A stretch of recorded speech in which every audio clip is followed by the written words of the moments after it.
Assalamualaikum warahmatullahi wabarakatuh. Apa khabar tuan-tuan dan puan-puan? Selamat bersua dalam rancangan Al-Kuliah pada setiap petang Jumaat bermula jam 5 sampai 6 petang.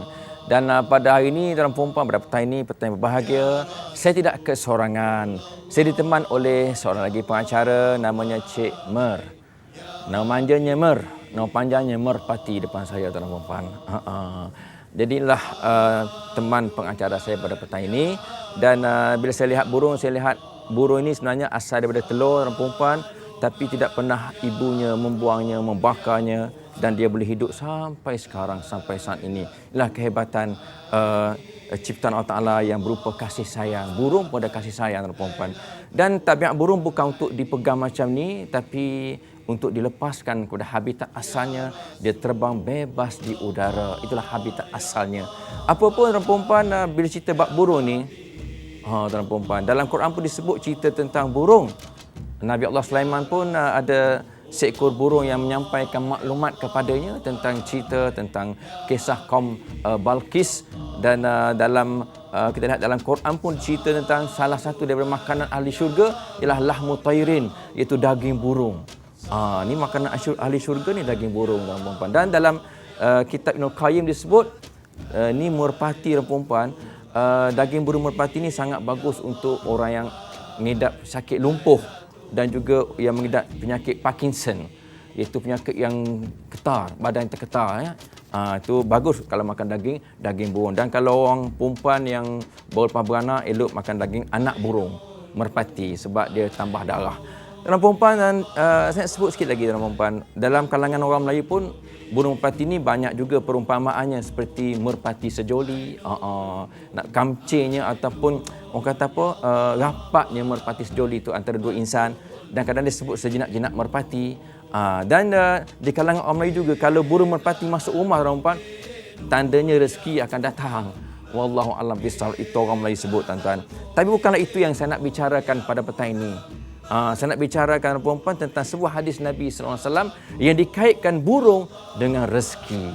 So tajuk kita pada petang ini ialah rezeki burung. Jadi dalam perempuan, kita akan lepaskan dia sebentar nanti. Apapun, saya nak perkenalkan ahli panel kita pada petang ini yang akan bercerita tentang rezeki burung. Bagaimana kita boleh belajar dari burung. Orang belajar tentang kapal terbang, mereka buat kapal terbang, belajar dari sayap ataupun kepak burung. Jadi kita belajar tentang rezeki burung. Panelis yang akan mengupas tentang rezeki burung, biar rezeki kita macam burung juga, iaitu yang bahagia Ustaz Haji Zaharuddin Haji Abdul Rahman, yang merupakan pensyarah Universiti Islam Antarabangsa UIA dan juga penasihat syariah Standard Chartered Sadiq Bank Berhad. Assalamualaikum Ustaz. Waalaikumsalam warahmatullahi. Alhamdulillah. Dan bersama saya juga tetamu-tetamu datang pada petang ini ialah datang dari dekat je, bukan jauh sangat pun ya.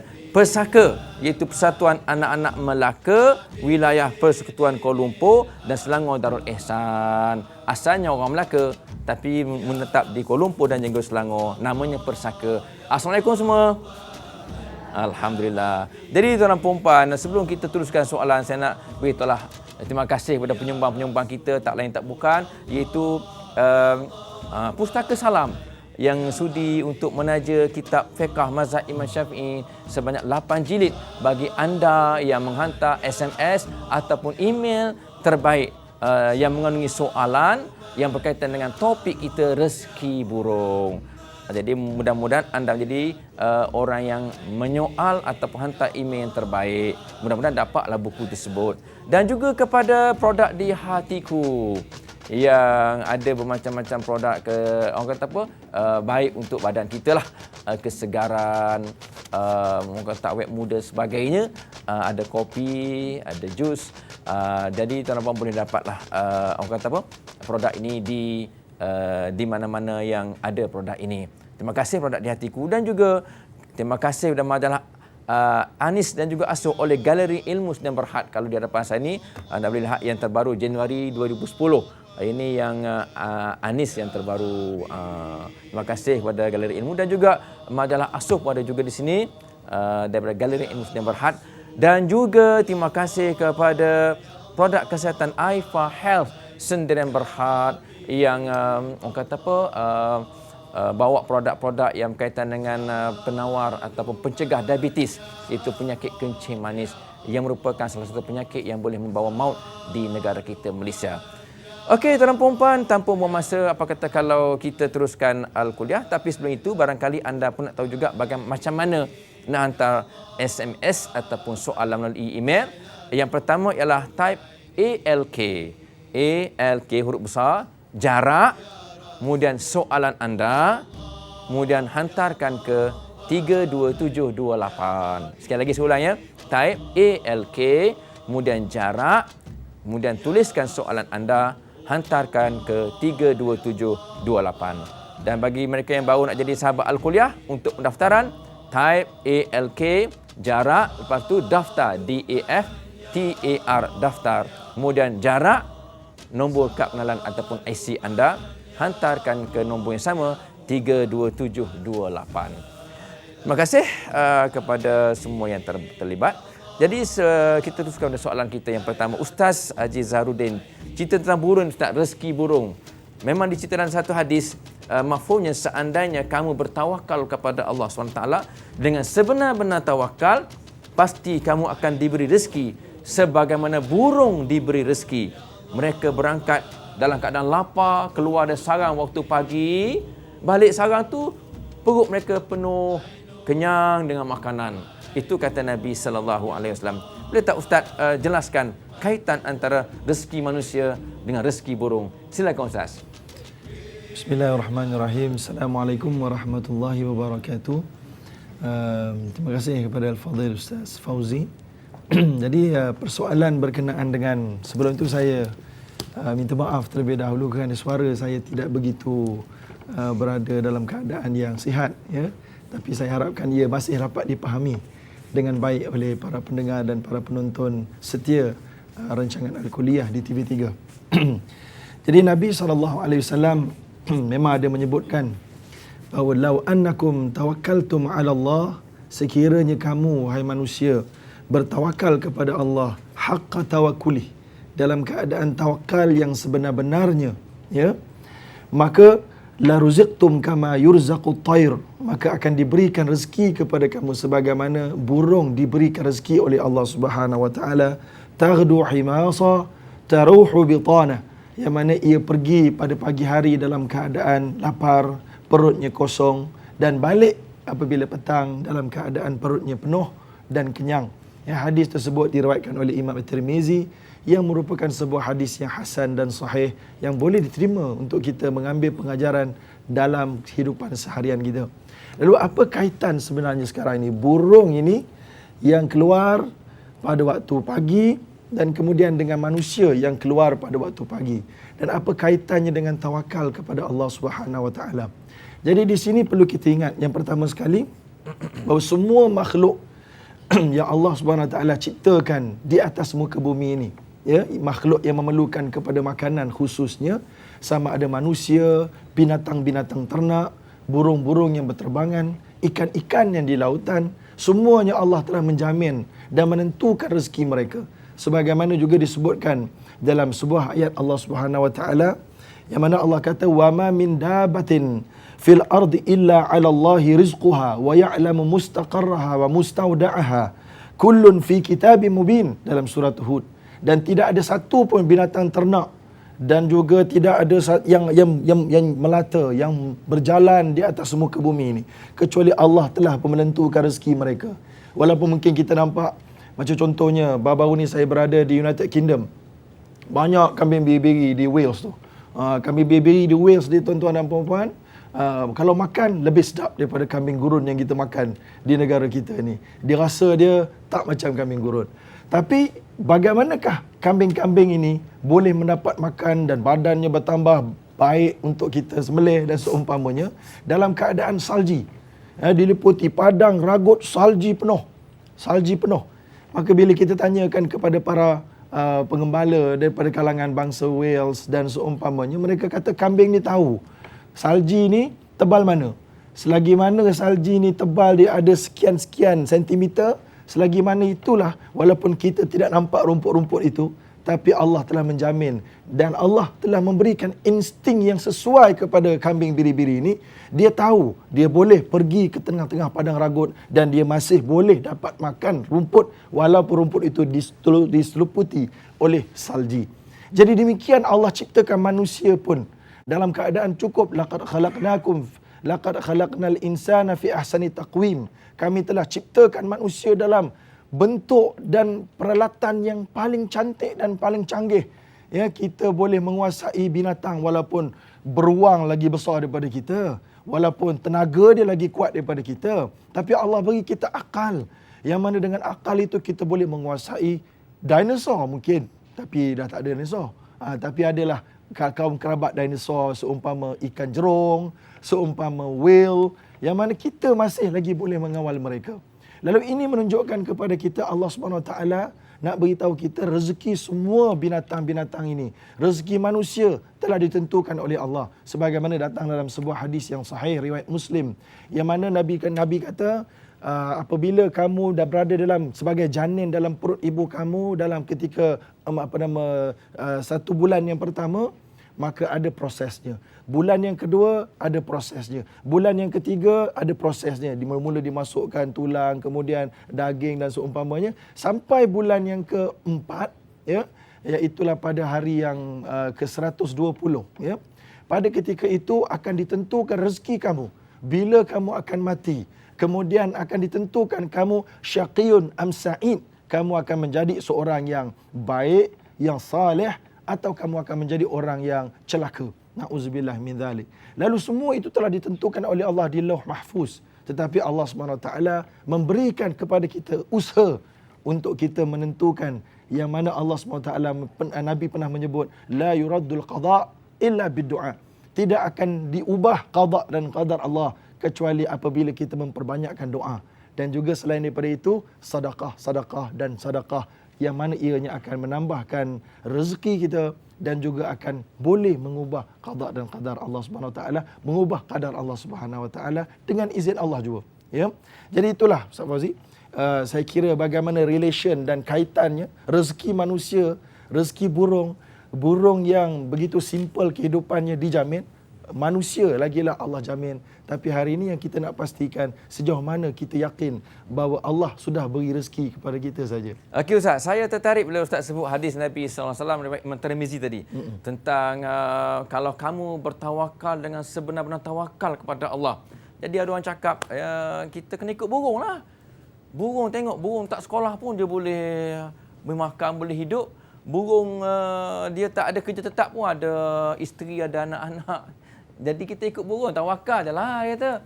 Sebab Nabi kata tawakal macam burung. Boleh tak Ustaz cerita tentang apa maksud sebenar-benar tawakal macam burung tawakal? Silakan Ustaz. Baik, jadi tawakal sebab dia ada dalam istilah ulama Islam, ulama tasawuf, dia namanya tawakal. Yang kita nak sebut tawakal. Dia ada tawakal yang salah. Ya, tawakal ini yang cuba nak tiru burung tapi salah faham tentang burung. Tadi kita dah Ustaz Fauzi dah sebutkan bahawa burung ini dia tak sekolah, burung ini dia tak ada kerja tetap.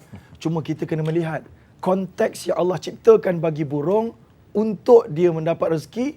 Maknanya dia pandai terbang keluar tu, dia sekolah tu. Dia sekolah. Kalau tidak, dia tak boleh terbang, dia jatuh ke bawah. Dia dah pandai sekolah, terbang, pandai balance, dan pandai macam mana nak bawa makanan, dan pandai kat mana nak cari makanan, mana nak cari cacing, mana nak cari ikan. Belajar tu. Belajar daripada mak bapak dia. Belajar daripada mak bapak dia. Dan kemudian dia tahu pada waktu bila nak keluar dan pada waktu bila nak berhijrah. Kan itulah ada setengah-setengah burung. Pada waktu musim tertentu, dia tinggalkan satu kawasan. Dia pindah kepada satu kawasan yang lain. Sebab dia tahu dah. Dia ada ilmu. Dia ada ilmu di sekolah, tuan-tuan. Di sekolah. Tapi tak adalah duduk macam kita. Ada exam, kena marah dengan guru lagi. Kena pula dapat 80%, tak cukup lagi. Kemudian, dia bukan begitu. Dia ikut cara dia. So, manusia punya cara dia. So, kerja tetap burung adalah bertasbih kepada Allah.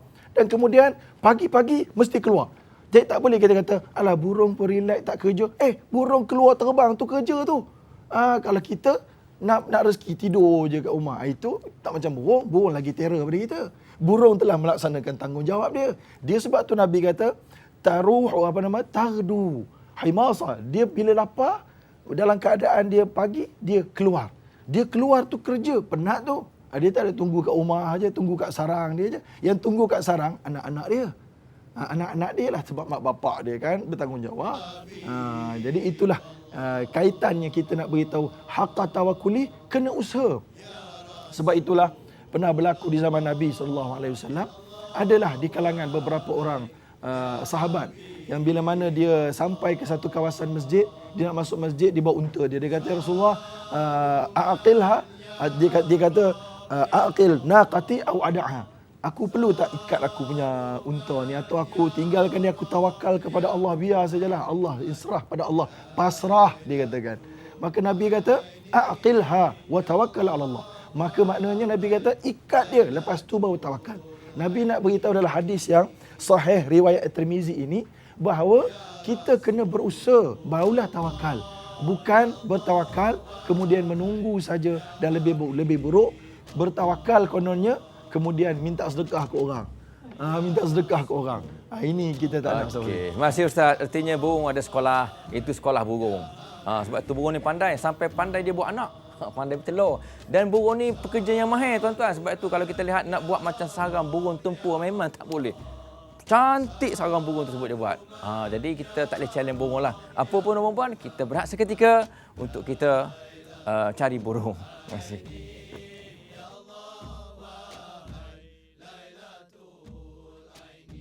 Okey, terima kasih tuan perempuan setia bersama Al-Kuliah. Pada petang ini kita cerita bab rezeki burung. Apa pun untuk jadi macam burung tuan-tuan, kita perlukan motivasi. Sebab tu hari Sabtu, hari Ahad tuan-tuan lihatlah motivasi pagi di TV3 6.30 pagi hingga 7 pagi saja tuan-tuan untuk motivate diri kita. Lepas tu kita keluarlah macam burung cari rezeki. Jadi tuan perempuan, kita ada tetamu ataupun penonton dalam studio daripada Pesaka, Persatuan Anak Melaka Wilayah Persekutuan Kuala Lumpur dan juga Selangor Darul Ihsan. Kita bagi peluanglah chance kepada mereka untuk tanyakan soalan terus langsung kepada yang bagi Ustaz. Silakan Hajah Fatimah binti Abu Bakar. Terima kasih Ustaz. Ya. Assalamualaikum warahmatullahi taala wabarakatuh. Waalaikumsalam. Apakah amalan yang perlu saya lakukan agar pintu rezeki dimudahkan ya Ustaz? Walaupun telah menuruti syarat serta panduan Islam, tetapi masih belum digunakan rezeki. Itu saja. Terima kasih Ustaz. Terima kasih Hajah Fatimah. Pintu rezeki. Adakah Ustaz, pintu rezeki ni kita kena buka pintu kita biar burung memerhati masuk dulu? Waktu kita akan dapat rezeki. Silakan Ustaz, caranya macam mana Ustaz? Silakan. Baik, bismillah, alhamdulillah. Yang pertama sekali sebelum kita bicarakan macam mana nak buka pintu rezeki ataupun disebutkan oleh puan tadi, kita dah berusaha tapi belum dibukakan pintu rezeki. Sebenarnya yang pertama sekali kita kena faham rezeki itu apa maksud dia. Yang mana Allah SWT kata Allahul ladzi khalaqakum thumma razaqakum thumma yumitukum thumma yuhyikum. Allah lah yang mencipta kamu, Allah beri rezeki pada kamu, Allah mematikan kamu, Allah menghidupkan kamu. Lalu rezeki ni tuan-tuan dan perempuan, dia tidak sebenarnya terhad kepada duit dan harta. Rezeki ni ada banyak. Lalu kita saja yang kadang-kadang tak sedar. Kita punya usaha tu sebenarnya Allah dah beri rezeki. Rezeki kita adalah kita tak jadi aksiden. Kemalangan yang sepatutnya berlaku, Allah cancel. Allah tangguhkan. Allah elakkan kita daripada berlaku kemalangan. Dan kita perlulah bersyukur kepada Allah SWT. Kerana itulah yang mana disebutkan oleh Nabi dua perkara yang mana ramai manusia selalu tertipu dengannya. As-sihhat wal faragh, kesihatan dan waktu kosong. Kesihatan kita ini kita tertipu, kita tidak rasa dia sebagai rezeki Allah bagi kepada kita. Jadi yang pertama kita nak beritahu, rezeki dia boleh datang dalam bentuk yang pelbagai. Allah boleh selamatkan anak kita daripada gagal peperiksaan. Allah boleh selamatkan anak kita daripada dibuli. Allah boleh selamatkan suami kita daripada malapetaka. Boleh selamatkan rumah kita daripada dirompak oleh pencuri. Dan daripada masa yang sama juga, Allah boleh tambahkan rezeki yang berbentuk duit dan harta. Lalu banyak tuan-tuan dan puan, bukakan kita punya pemikiran. Dan bila mana kita buka pemikiran demikian, barulah kita akan bersangka baik dengan Allah. So, bila bersangka baik dengan Allah, inilah cara kita yang pertama untuk kita buka pintu rezeki. Bersangka baik dengan Allah, semua amalan baik yang kita lakukan Allah nampak. Maka kita nak sebutkan bahawa Allah sebut dalam hadis Qudsi, inni ala zanni abdi bi. Aku berada di atas sangkaan hamba-hambaku. Lalu kalau kita sangka buruk pada Allah, kita kata kenapa Allah tak bagi buka pintu rezeki aku ni? Allah tutup lah. Allah tutup. Dah kamu kata Allah tutup, tutup sungguh lah. Lalu kita kena sangka baik saja dengan Allah SWT. Saya suka betul-betul tuan-tuan, malam tadi sebelum saya datang ke rancangan ini, suara saya hampir tiada. Hampir tiada. Saya merasakan memang tak ada rezeki agaknya. Tapi bila kita yakin dengan Allah, saya rasa ada rezeki, masih ada lagi suara saya pada hari ini untuk bersama-sama kongsi. Alhamdulillah. Bahawa itu yang pertama. Sebab itulah Allah juga berfirman dalam Al-Quran. Yang mana Allah kata, walau anna ahlal qura amanu wattaqau lafatahna alaihim barakatin minas sama'i wal ard. Sekiranya ahli dalam suatu kampung, dalam satu rumah, dalam satu negeri, dalam satu negara, mereka, ini pintu dia tuan-tuan dan puan-puan, mereka bertakwa kepada Allah dan mereka beriman kepada Allah. Lalu Allah kata, kami akan bukakan pintu rezeki daripada langit dan bumi. Daripada langit berupa hujan-hujan yang tidak membawa malapetaka. Hujan-hujan yang tidak membawa bencana. Hujan yang membawa tumbuhnya tanaman. Tumbuh tanaman, petani mendapat hasil. Boleh jual ke pasar-pasar raya. Kita membeli, kita dapat tenaga, kita boleh bekerja. Begitulah cycle-nya tuan-tuan dan puan-puan. Itu yang kita nak sebutkan. Allah SWT mengingatkan kita, ni dua cara dia. Tapi kita hari ini, Ustaz Fauzi kan, kita salah sangka dengan satu ayat Quran lagi. Yang mana yang digelarkan ayat 1000 dinar. Okey. Yang mana bunyinya wa may yattaqillah yaj'al lahu makhraja wa yarzuqhu min haitsu la yahtasib. Ya. Yang mana ayat ini ayat daripada surah At-Talaq. Yang mana Allah kata barang siapa yang bertakwa kepada Allah, yaj'al lahu makhraja. Allah akan jadikan baginya jalan keluar dan bukakan pintu rezeki dia daripada sumber yang dia tidak sangka-sangka. Lalu ada orang dia menganggap ayat ni adalah punca pembukaan rezeki. Memang betul.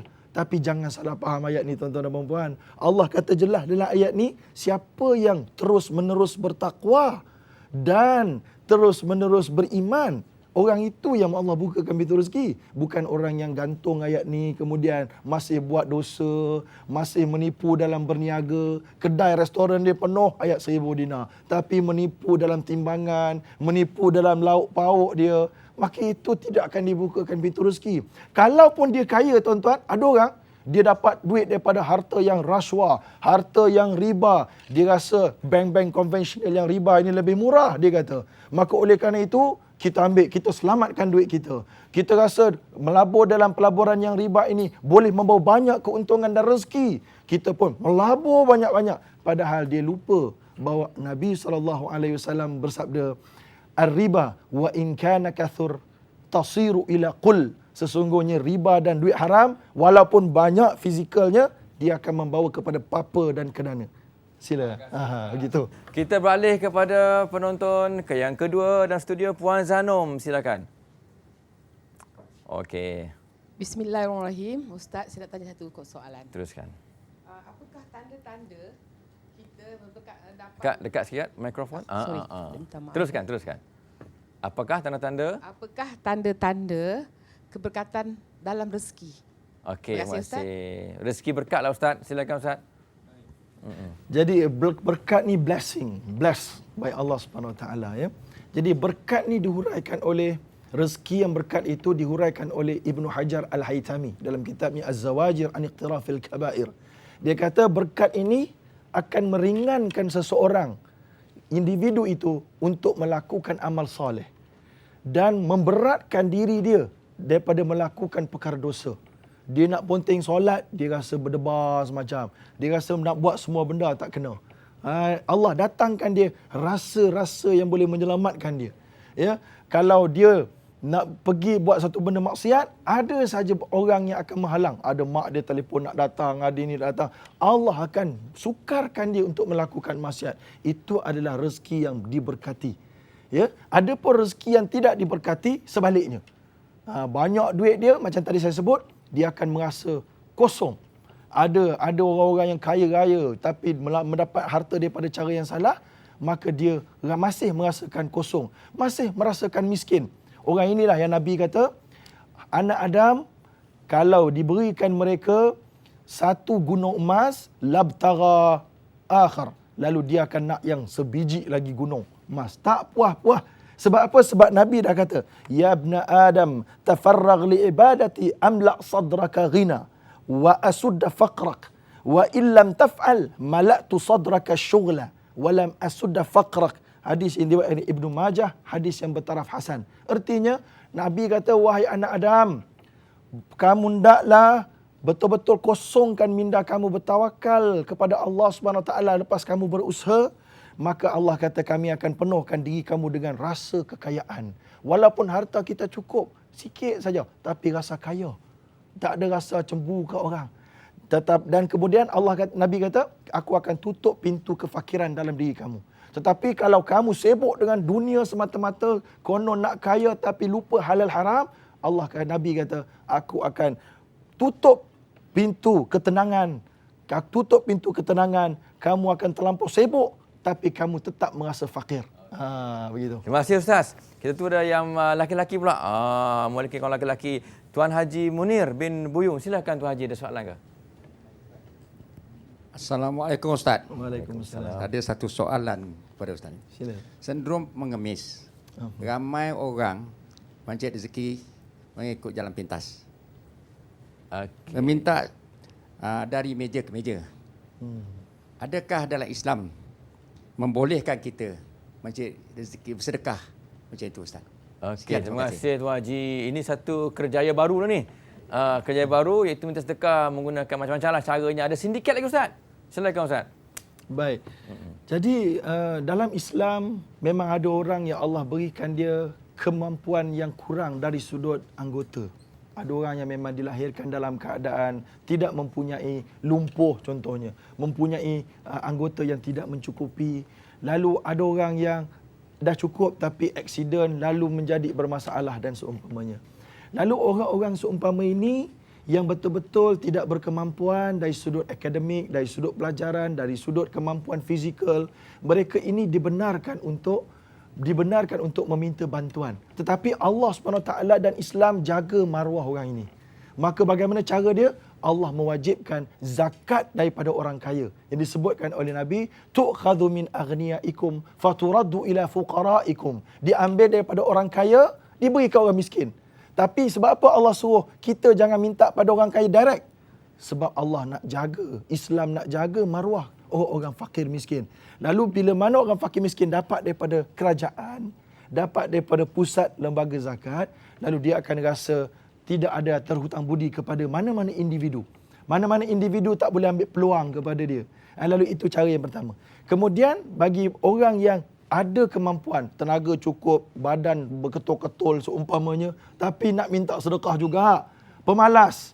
Yang ini zakat pun tak boleh, diharamkan zakat ke atas mereka sebab Nabi kata tidak boleh diberi zakat kepada miratin orang yang mempunyai tubuh yang kuat, maka dia tidak boleh menerima zakat.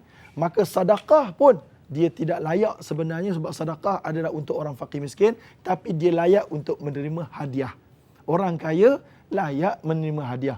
Orang yang mempunyai tubuh yang kuat, dia sepatutnya layak mendapat hadiah, tapi sedekah adalah lebih afdal diberikan kepada orang yang tidak berkemampuan. Okey, terima kasih Ustaz. So janganlah minta sedekah ataupun mencari rezeki dengan cara minta sedekah kecuali anda betul-betul memang tak mampu untuk bekerja. Apa pun perempuan, saya akan baca soalan SMS. Banyak cerita-cerita bab burung sebenarnya. Daging burung pati, sedap ke tak sedap. Kita bukan cerita bab burung, rezeki burung. Apa pun kita berehat seketika dan kita jumpa selepas ini, insya-Allah.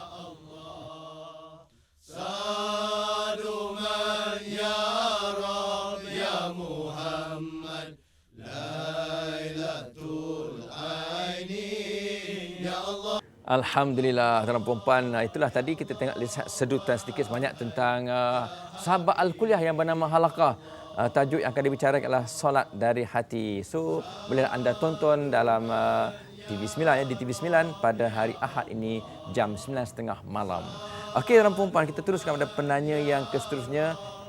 Namanya pelik sikit, T.A. Razak. Silakan T.A. Razak.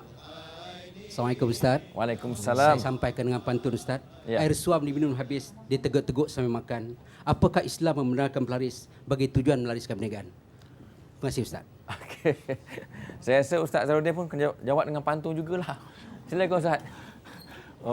Alhamdulillah, nampak gaya saya tak mampu nak menjawab dengan pantun secara spontan ya.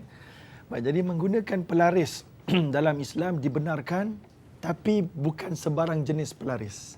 Pelaris yang dibenarkan adalah kerja yang berdedikasi dan profesional. Itu pelaris. Sebagaimana Nabi kata, Inna Allah kataba alal ihsani ala kulli syai. Allah mewajibkan profesionalism dalam setiap kerja. Kualiti kita adalah pewaris. Yang kedua, iaitulah Nabi sebut at-tajir as-saduq ma'an nabiyyin was-siddiqin wasyuhada. Peniaga-peniaga yang amanah. Yang amanah, mereka akan ditempatkan bersama Nabi dan para syuhada dan siddiqin pada hari akhirat. Itu pelaris yang kedua. Yang pertama, kualiti. Yang kedua, bersifat amanah. Yang ketiga iaitulah kita manis muka. Pelaris-pelaris yang sebegini boleh. Tapi ada pun pelaris-pelaris meletakkan tangkal-tangkal yang tertentu, meletakkan ajinomoto, itu perbincangan lain. Okey. Kemudian kita meletakkan bacaan-bacaan yang pelik-pelik, jampi serapah sebagai pelaris, maka semua itu tidak dibenarkan dalam Islam kerana ia boleh membawa kepada keyakinan kepada kuasa yang bukan kuasa Allah Subhanahu Wa Taala. Okey, terima kasih Ustaz. Kita cerita rezeki burung. Saya ada tengok satu soalan email, dia kata burung ni bukan sekadar rezeki tapi dikaitkan dengan satu binatang yang mampu mengalahkan gajah Abraha. Burung ababil. Hebat kan burung ni? Okey, Ustaz, ada satu soalan SMS. Dia tanya, bolehkah saya minta kenaikan gaji daripada majikan sedangkan Allah yang menentukan rezeki kita? Dia minta dengan majikan sedangkan Allah yang tentukan rezeki dia. Silakan Ustaz. Baik, Alhamdulillah. Jadi kita minta kerja adalah Allah tentukan rezeki. Dapat ke tidak dapat, Allah tentukan. Kita minta masuk universiti, Allah yang tentukan dapat atau tidak dapat. Kenapa? Kerana Allah yang mengawal hati-hati dan minda-minda manusia. Semuanya baina usbu'ir rahman, di dalam jari jemari Allah Subhanahu Wa Taala. Lalu kalau kita mempunyai kelayakan, kalau kita mempunyai merit yang bagus, KPI yang bagus, adalah harus lagi halal untuk kita meminta kenaikan gaji kepada majikan dengan tawakal. Itu usaha, tawakal kepada Allah, majikan akan melihat, kemudian terserah pada Allah. Kalau tak naik gaji hari ini, naik bonus naik. Kalau tak dapat juga, ada jawatan lain Allah tawarkan yang lebih baik kemungkinan yang kita tidak ketahui. Ya. Yang paling penting akidah kita, Allah Ta'ala bagi rezeki. Benar. Bukan majikan bagi rezeki. Okey, soalan seterusnya Ustaz. Dalam janin telah tertulis rezeki kita. Adakah rezeki kita yang tertulis itu akan hilang sekiranya kita tidak berusaha? Silakan Ustaz. Baik, jadi persoalan tulis oleh Allah Subhanahu Wa Taala ini disambung dalam sebuah hadis yang lain yang mana disebutkan oleh Nabi, la yazidu fil umr illa al bir. Ya, tidak akan panjang umur kamu kecuali kamu melakukan kebaikan. Satu. Nak panjang umur, banyak buat kebajikan. Yang kedua, la yuraddul qadar illa bid-du'a. Tidak akan ditangguhkan qadar Allah kecuali kita banyak doa. Banyak doa, ya Allah selamatkan sebagainya, sihatkan orang-orang tertentu, maka Allah akan mengubahnya dengan usaha kita yang kita laksanakan dengan izin Allah. Yang ketiga, iaitulah wa innar rajul la tuhramu rizqu la yuhramu rizqa lil khati'ati ya'maluha. Dan sesungguhnya seorang lelaki atau seorang perempuan, Allah boleh tahan rezeki dia kerana dia melakukan dosa. Lagi banyak laku dosa, Allah lagi tahan rezeki dia. Hadis diriwayatkan oleh Ibnu Majah, hadis yang hasan. Lalu kerana itu, banyakkan sedekah, amal soleh, tutup dan kecilkan, minimalkan dosa-dosa kerana dia akan mengecilkan pintu rezeki. Kalau ada rezeki duit banyak masuk, hati tetap tidak tenang. Okey, terima kasih Ustaz. Okey, satu soalan lagi Ustaz. Soalan ni power sungguh ni. Dia kata, ada hadis Melayu menyebut, rezeki secupak tak akan jadi segantang.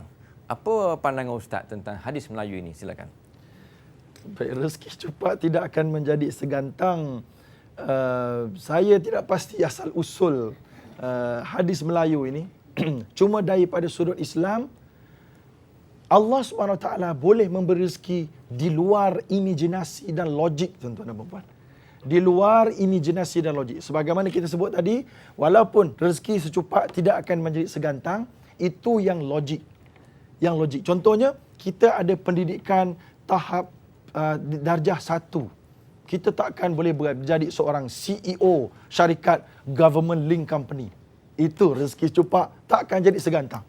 Tetapi jangan kita lupa, Bahawa orang yang gagal dalam peperiksaan ataupun darjah 1 saja bukan sebab dia tak pandai. Sebab peperiksaan bukan segala-galanya. Ramai jutawan-jutawan, antaranya Bill Gates yang mengarang, yang mengasaskan Microsoft, dia bukan lulus universiti. Contohnya Steve Jobs yang mencipta iPhone, iPad, iPod dan seumpamanya, billionaire, dia tak lulus universiti. Ya. Jadi kita nak beritahu hadis Melayu itu yes, logik pada tempatnya, tapi Allah SWT lebih berkuasa daripada segala-galanya. Lalu Allah boleh beri mengikut cara yang tidak logik, tetapi Allah boleh salurkan orang yang tak lulus ini tiba-tiba menghadiri kursus, mendapat ilmu daripada experience dan dapat duduk dalam keadaan dan suasana yang baik, lalu dia menjadi seorang yang pakar juga. Terima kasih Ustaz. Saya tertarik, Ustaz sebut tadi, saya tertarik kita ada seorang tokoh korporat kita, Tan Sri Sheikh Mukhtar Al-Bukhari. Memang beliau tidak belajar tinggi sampai peringkat PhD. Tetapi kita lihat beliau menduduki tangga ke-7 dalam senarai orang terkaya di Malaysia. Tengok, dari segi logik, kalau kira logik lah kan, ini di luar logik kita tuan-tuan. Okey, Ustaz, soalan seterusnya saya. Bagaimana kita nak tahu yang kita ni betul-betul bertawakal dalam mencari rezeki? Kita tak tahu betul ke aku tawakal ni. Okey, silakan Ustaz. Baik, untuk tahu atau tidak tahu bagaimana kita betul-betul tawakal atau tidak, kita akan terus berusaha. Kita akan terus berusaha dan bermotivasi untuk berusaha. Selagi mana kita akan terus berusaha, selagi itulah maknanya ada tawakal. Sedang dalam proses perjalanannya. Itu adalah antara cara pertama untuk mengetahui kita masih ada tawakal. Sebab selagi mana orang itu putus asa, maknanya dia sudah tidak lagi tawakal kepada Allah. Orang yang bertawakal akan terus berusaha selagi daya, kerana selagi itulah dia tahu Allah boleh beri rezeki daripada sumber yang pelbagai. Begitu Ustaz Fauzi. Okey, masih Ustaz. Satu lagi Ustaz ya. Ni daripada Mamat ni, dia tanya Ustaz. Apa pandangan Ustaz setengah hamba Allah yang dilimpahi dengan rezeki yang mewah tetapi masih merasakan rezeki tak cukup sehingga dia menjadi tamak haloba pula. Silakan Ustaz. Baik, jadi bagi orang yang kaya raya dari sudut fizikal, dari sudut harta material, tapi masih tamak, masih dengki, inilah yang telah kita sebutkan tadi dalam hadis Nabi tadi, iaitulah hati dia akan sentiasa merasa tidak tenang. Berapa ramai kita tengok artis-artis di luar negara yang kaya raya, nak tidur pun tak boleh tuan-tuan. Terpaksa makan pil tidur, terpaksa makan pil penenang. Ada orang yang anak sampai 8 orang, masuk dalam kereta kancil, nak roboh kereta kancil, tapi semua senyum, masuk kereta senyum, keluar pun senyum. Ada orang kereta lampu mata kacang lagi, lampu mata sepit, lampu mata gagak lagi, lampu kereta bongkok, macam-macam sekarang ni. Tapi masuk kereta masam, keluar masam, masuk rumah masam, keluar masam, cepat masuk kubur tuan-tuan. Jadi kerana tak ada keberkatan di sisi Allah Subhanahu Wa Taala. Lalu Allah ganggu, Allah biarkan dia rasa tidak cukup. Itu lebih menyakitkan jiwa. Ada orang yang kaya tuan-tuan, mangga sana, pokgat sana, itu bagus, itu usaha juga. Tapi maknanya kehidupannya sentiasa diselubungi oleh rasa tidak selamat. Berbanding dengan orang yang bertakwa dengan rezeki yang halal. Dia tahu, dia tutup kunci sekadar-kadarnya adalah ditawakal kepada Allah Subhanahu Wa Taala. Maka kemudian kalau ada harta dia yang hilang pun, itu adalah Allah nak uji dia untuk naikkan makam dan kedudukan dia, ataupun nak uji kesabaran dia. Dan dia akan bertambah lagi kehebatan dia. Wallahu a'lam. Okey Ustaz, terima kasih banyak-banyak Ustaz. Apa pun itulah tuan perempuan sebagai nak memenuhi blok yang ada pada yang kedua, ketiga ini, apa pun kita berehat seketika dan kita jumpa lagi selepas ini dengan tajuk Rezeki Burung.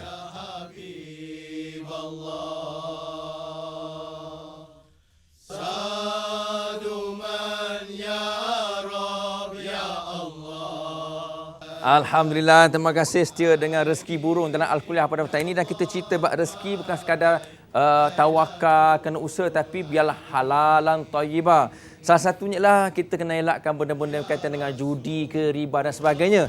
Jadi tuan-puan, semua orang terlibat dengan orang kata apa, perbankan, nak beli rumah, mana orang beli cash, biasanya orang beli dengan bank, ataupun kereta pun dengan bank juga. Dan kita nak mengelakkan riba. Tapi kadang-kadang Ustaz, ada orang tanya pula Ustaz, cerita bila ambil perbankan Islam mahal. Memang tak ada riba tapi mahal. Sama juga dengan konvensional. Konvensional dapat murah tapi ada riba sikit-sikit je.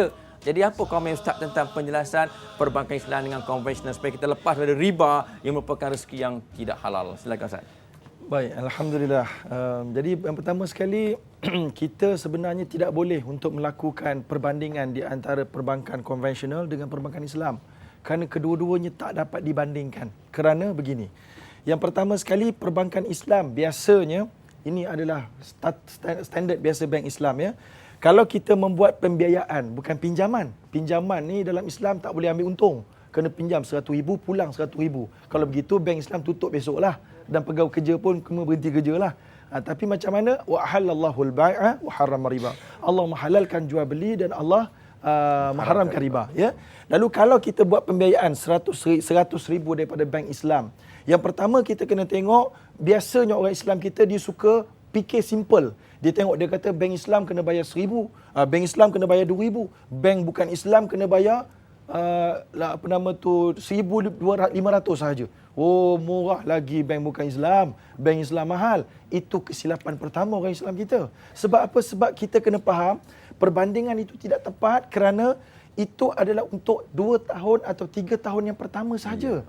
Sebab biasa dia ada 2 tier ataupun 3 tier. Dia ada lapisan. Biasanya bank konvensional dia akan kata tahun pertama hingga tahun ketiga 1% sebagai contoh. Tuan-tuan nak tengok itu. 1%. Memanglah 1% daripada 100,000 murah. Murah 1,000. Tapi bank Islam katalah 2%. 2,000. Oh, mahal. Tapi itu bukan penamatnya. Itu untuk 3 tahun yang pertama sahaja. Dan bank Islam pada tahun yang ketiga ke 25, biasanya orang ambil bank Islam ni 25 ke 30 tahun, maka itu adalah penentunya. Tuan-tuan dan puan-puan, saya pernah bekerja dengan bank dan sekarang bernasihati bank-bank Islam. Lalu itu adalah muslihat yang jarang orang sedar. Ya, lalu kita kena tahu, bank konvensional pada tahun yang ketiga, tahun yang ke-30, dia guna begini, BLR. Apa pula BLR ni ya? Namanya base lending rate, kadar asas pinjaman. Ya, lalu kadar asas pinjaman ni ditentukan oleh bank negara, kemudian ditambah pula oleh bank konvensional. Hari ini dia akan ada setiap bulan dia akan ada dikeluarkan berapa peratus. Hari ini BLR tak salah saya dalam 5%. Ya. Baik, katalah bank konvensional. Boleh tak kita kata, okey kalau gitu bank konvensional pada tahun yang ketiga ke tahun ke-25, 5% tolak 2%. 3%. Betul ke begitu tuan-tuan dan puan-puan? Tak betul. Kerana BLR ini hanya boleh diketahui bila sampai waktunya. Maka kalau tahun ketiga ini adalah hari ini, tahun ketiga lagi, iaitulah pada tahun 2013 nanti baru tahu berapa BLR. Dan BLR di Malaysia pernah naik sampai 12%. Okey? Adapun bank Islam, dia ada pelbagai cara. Cara bank Islam yang pertama, dia letak fix, tetap 7%. Memang nampak mahal. 7? Masya Allah mahalnya. Zalim sungguh. Tapi kena ingat, 7 ni tak bergerak. Sampailah tahun ke-30, 7 lah. Kalau bank konvensional, kalau BLR dia naik 11, tolak 2, 9. So siapa tahu boleh naik boleh turun. Bank Islam tak akan ada kesan dengan BLR yang turun naik. Bukankah itu lebih murah? Malah kalau tiba-tiba ada juga bank Islam yang lain diikut BLR juga. Dia kenakan 7%. Dia kenakan 10% ada bank Islam kenakan 10%. Tapi 10% ni adalah ceiling. Maka setiap bulan dia akan tengok BLR berapa. Dia akan tengok juga. Tapi dia tak guna BLR. Dia tengok BLR untuk menentukan competitiveness. Sejauh mana dia boleh berdaya saing dengan bank konvensional. Kalau BLR 5, maka bank Islam akan kata, kami akan tolak 10%, tolak 5%. Tinggal 5. Ya? 5% ni kami bagi diskaun. Kami ambil 5% sahaja. Itu kalau turun. Kalau tiba-tiba BLR naik lebih daripada 10, dia letak 10. Kerana BLR naik 13, bank Islam akan tetap ambil 10. Dia ada ceiling. Bank konvensional kalau naik 12 lah jawapan dia. Bank Islam tetap 5, kat sini pun ada juga. BLR biasa tolak 2% juga, biasanya begitu. So jadi bank Islam akan beri 5 tolak 2, 3. Bank konvensional pun 3. Sama. Malah biasanya lebih rendah daripada bank konvensional. Itu kiraan yang pertama tuan-tuan kena faham. Yang kedua, penalti tuan-tuan dan puan-puan, ada penalti.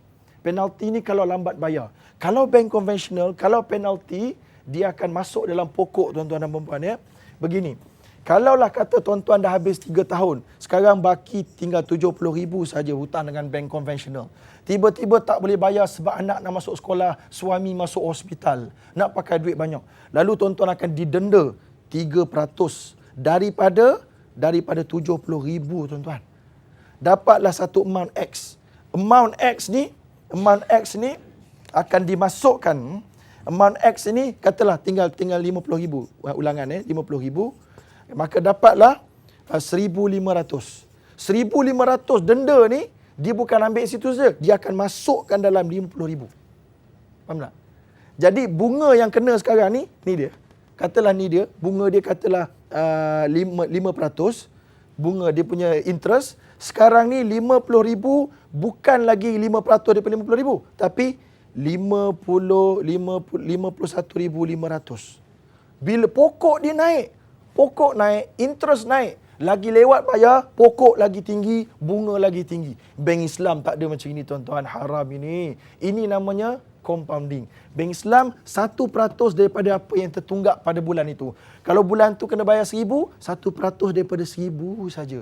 Dan dia tak masuk dalam pokok. Itu kena faham tuan-tuan dan puan-puan. Barulah kita tahu ini bank Islam bukan saja menawarkan yang halal, tapi juga selamat daripada sudut monetary dan rezeki. Okey Ustaz, cerita bab rezeki burung, apakah kesimpulan boleh Ustaz buat dalam masa seminit? Silakan Ustaz. Baik, jadi kita cerita bab rezeki burung tadi, yang pertama sekali kita kena ada usaha dan kena yakin dengan Allah dan kena sentiasa memprofesionalkan usaha kita dan kena sentiasa menambahkan ilmu kita tuan-tuan dan puan-puan. Hanya dengan ilmu lah dapat menyelamatkan kita daripada tertipu dan terpedaya dan tersalah kira-kira. Akhirnya kita menjadi seorang yang nampak macam pandai tapi bagi orang pandai tidak cukup pandai.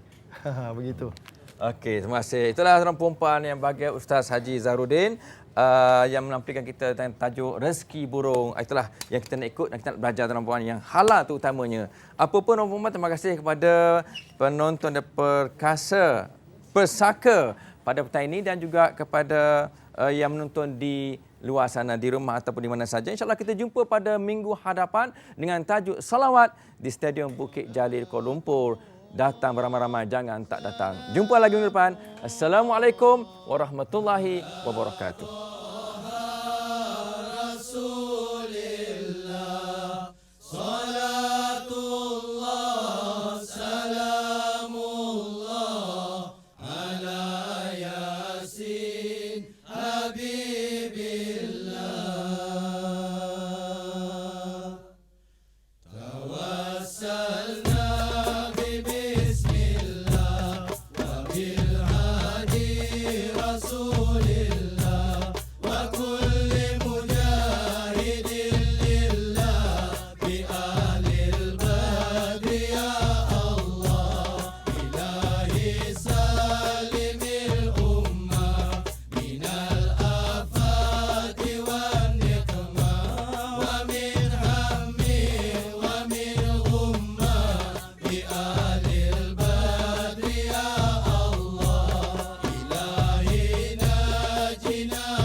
القربى